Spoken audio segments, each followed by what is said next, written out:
Bigo ang Philippine men's football team sa kanilang laban kontra Vietnam sa ikalawang round ng 2026 FIFA World Cup qualifiers. Yan ang ulat ni Daryl Oclares.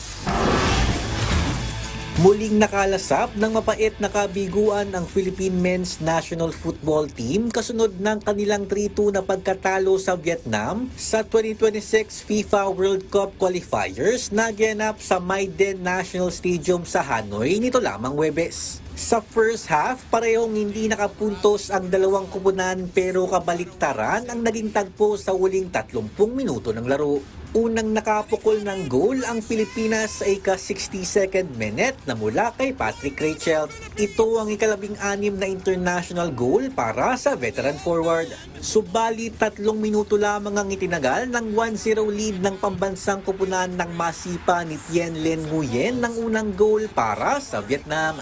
Hindi pa nakontento si Nguyen na nagawa pang makascore sa ika-77th minute sa pamamagitan ng isang header para makapagposte ng 2-1 na bentahe.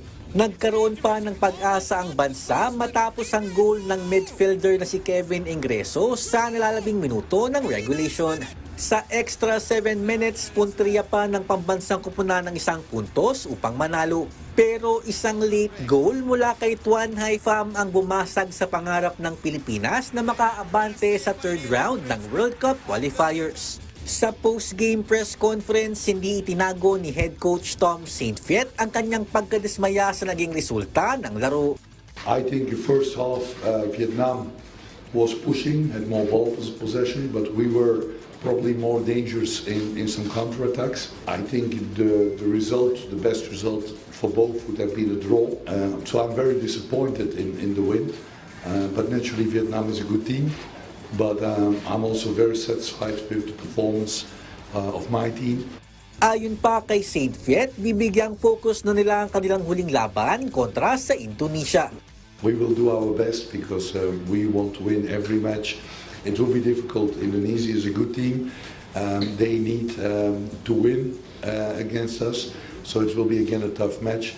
But we will do our best and we hope for the support of all Philippine people. Gaganapin ang laban ng Pilipinas at Indonesia sa darating na June 11 sa Gelora Bung Karno Stadium sa Jakarta.